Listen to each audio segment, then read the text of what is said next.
یزیدی نہیں، مجھے یہ کون ہے جو اس کو حسینی سمجھتا ہے؟ کیا پاکستان میں چلنے والا نظام حسینی ہے؟ نہیں ہے۔ کیا وہاں پر حکمران زنا نہیں کرتے؟ کیا وہ شرابیں نہیں پیتے؟ کیا وہ لوگوں کی دولت کو لوٹ کر اپنے پاس اکٹھا نہیں کر رہے؟ کیا لوگوں کو حقوق دیے جا رہے ہیں؟ کیا روٹی کپڑے مکان کا تحفظ دیا جا رہا ہے؟ کیا عزت کا تحفظ ہے؟ کیا جان کا تحفظ ہے؟ کیا مال کا تحفظ ہے؟ سارا کچھ چھینا جا رہا ہے۔ آج پاکستان کے اندر یزیدی نظام مسلط آ رہا ہے۔ اسی یزیدی نظام کے خلاف امام حسین نے بھی ٹکر لی تھی۔ آج امام حسین علیہ السلام کی محبت کا تقاضا ہے کہ فقط سال کے بعد ہم ان کی شان کو بیان نہ کریں، بلکہ جس طرح انہوں نے یزیدی نظام سے ٹکر لی تھی، ہم بھی اس یزیدی نظام کے خلاف اٹھ کر کھڑے ہو جائیں۔ کیا امام حسین علیہ السلام کے اس مقصد کے لیے کوئی تیار ہے آپ میں سے؟ عہد کے نہ کریں گے مگر کبھی یزیدی نظام کا ساتھ۔ نظام کیا تھا اس کا؟ ظلم پر مبنی تھا، جبر پر مبنی تھا، داخلی دہشت دوز پر مبنی تھا۔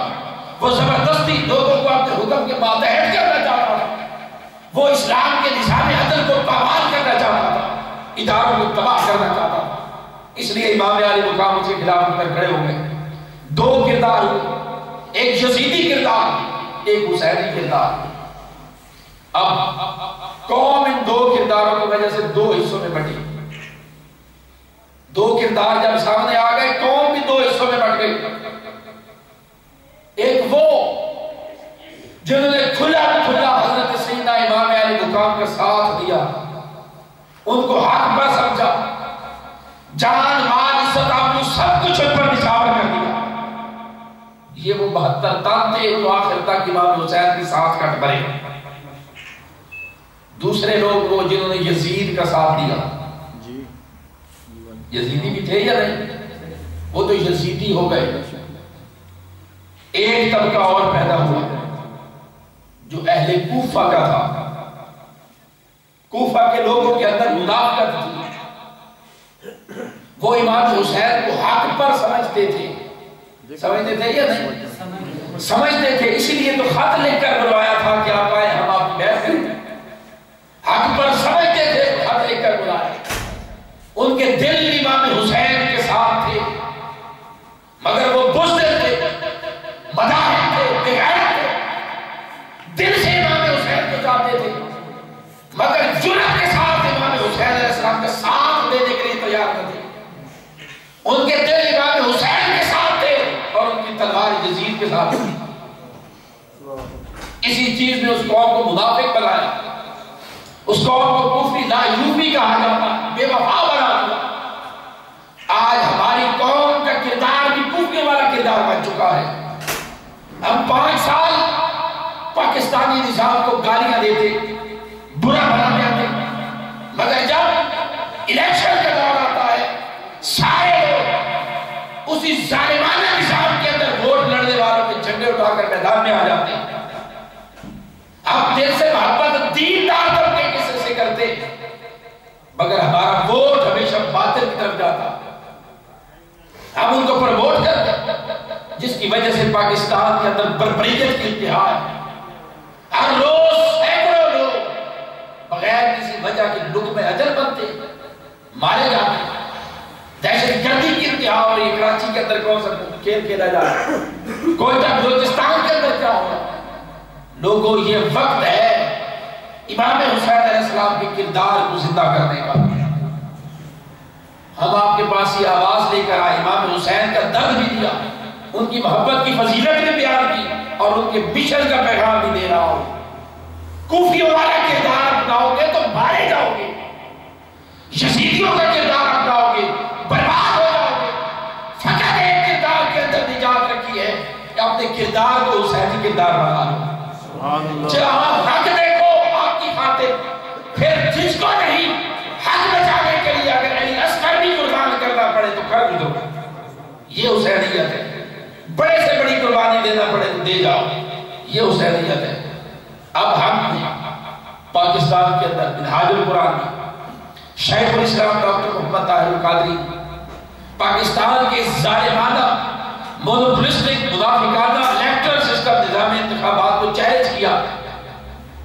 23 دسمبر اتوار کے دن ہم نے کہا پوری قوم کو کہ ہمیں تمہارے ووٹوں کی ضرورت نہیں، نہ ہم الیکشن لڑ رہے اور انشاءاللہ نہ ہم آئندہ کبھی کوئی الیکشن لڑیں گے۔ ہمیں اللہ رب العزت نے ووٹوں کے بغیر پوری دنیا میں وہ عزت کو مقام اور مرتبہ دیا ہے کہ وہ شاہان وقت کو بھی نصیب نہیں ہے۔ مگر کس لیے بلا رہے ہیں؟ ہر روز سینکڑوں لوگوں کو جب لطف میں اجر دیکھتے ہیں بنتے ہوئے تو پھر سکون سے نہیں بیٹھ سکتے، تکلیف ہوتی ہے، غربت پھیل رہی ہے، معیشت برباد ہو رہی ہے، سارا پیسہ ظالمانہ ٹیکسوں کے ذریعے یہ حرام خور حکمران اپنے ہاتھوں میں اکٹھا کر رہے ہیں۔ یہ چند ہزار لوگ 19 کروڑ عوام کو اپنا غلام بنا کر رکھنا چاہتے ہیں۔ ہم نے بلایا ہے کہ 23 دسمبر اتوار کے دن مینار پاکستان پر لاکھوں لوگ آ جائیں، کوئی ڈنڈا سوٹا لے کر نہ، چھری چاقو تلوار لے کر نہ، نہتے آئیں اور وہاں پر فقط بیٹھ کر ایک تقاضا کریں کہ ہم پاکستان میں سیاست کو نہیں بلکہ ریاست کو بچانا چاہتے ہیں۔ جب تک پاکستان کا نظام درست نہیں ہوتا ہم پاکستان کے اندر کسی قسم کے ووٹ کو قبول نہیں کرتے۔ پاکستان کا نظام بدلا جائے تاکہ غریب کے حالات بہتر ہوں، اس کو عدل و انصاف ملے، اس کو صحت کی سہولتیں ملیں، تعلیم کی سہولتیں ملیں، اس کو اس کے بنیادی حقوق ملیں۔ اگر ہم قوم اٹھ کر کھڑی نہ ہوئی اور اس نے حسینی کردار کو زندہ نہ کیا اور پورا کربلا بپا نہ کیا تو یاد رکھ لو جس طرح تم آج پردیش کاٹ رہے ہو تمہاری نسلوں کی حالت بدتر ہوگی اور وہ بھی تم سے بدتر پردیش کاٹنے پر مجبور ہوگی۔ آج باہر کے حالات بھی اچھے نہیں، یورپ کے حالات تمہارے سامنے، یونان کے حالات تمہارے سامنے، معیشت شان نہیں، روزگار ختم ہو رہا ہے، جو شخص ملک سے باہر نکلتا ہے یہاں پریشان ہے۔ اب پریشان ہے ایک تو یہ کہ پریشان رہتے ہوئے مر جاؤ، دوسرا یہ کہ جرت کرو گے کوفے کی کوفیوں کی طرح گھر میں بیٹھ کر مرنے کی بجائے اس دن اپنے رشتہ داروں کو پاکستان میں کو مینار پاکستان نہتے ہو کر آئے۔ صرف ایک مطالبہ ہوگا ہمارا اس دن کہ اے پاکستانی قوم عقل کے ناخن لے، 65 برس پہلے تم نے جو اللہ رسول کے ساتھ وعدہ کیا تھا کہ ہم پاکستان کو اسلام کا قلعہ بنائیں گے، وہ وعدہ یہ اس نظام کے اندر رہتے ہوئے پورا نہیں ہوگا۔ یہ حکمرانوں کی لانڈی بن چکا ہے نظام۔ اس لیے اگر انصاف عدل چاہتے ہو آؤ ایک تقاضا لے کر آؤ کہ ہم پاکستان کے اندر نظام بدلنا چاہتے ہیں، اس نظام کے خلاف ٹکر لو گے یہ حسینی کردار ہوگا کہ امام علی مقام نے بھی اس وقت نظام کے خلاف ٹکر دی تھی۔ اللہ رب العزت ہم سب کو سیدنا امام علی مقام علیہ السلام کے کردار کو اپنانے کی توفیق عطا فرمائے اور ہم سب کو امام حسین علیہ السلام کے کردار کو اس دور میں زندہ کرنے کی توفیق دے اور اللہ رب العزت ہم سب کو اہل بیت اطہار کی محبت اور غلامی دے اور اسی محبت اور غلامی میں زندہ رکھے اور اسی کے اوپر موت عطا فرمائے۔ بس یہی ایک پیغام تھا مختصر وقت میں آپ کو دیا۔ اللہ رب العزت آپ کے اوپر خصوصی لطف و کرم کا نزول فرمائے اور حضرت امام علی مقام علیہ السلام کی طرح غیرت دین اور حمیت ایمان عطا فرمائے۔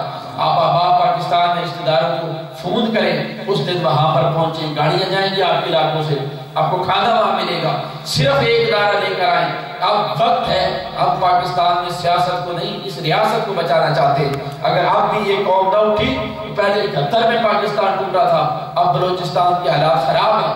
اللہ نہ کرے اگر کوئی پھر الیکشن ہوتا یہی ظالم لوگ آگے آ جاتے ہیں تو پاکستان کو مزید ٹکڑے ہوں گے۔ اللہ رب العزت ہمیں اپنے ملک کی حفاظت کرنے کے لیے کردار حسین کو ادا کرنے کی توفیق عطا فرمائے اور ہمارے اوپر خصوصی لطف و کرم کا نزول فرمائے۔ وما علینا الا البلاغ۔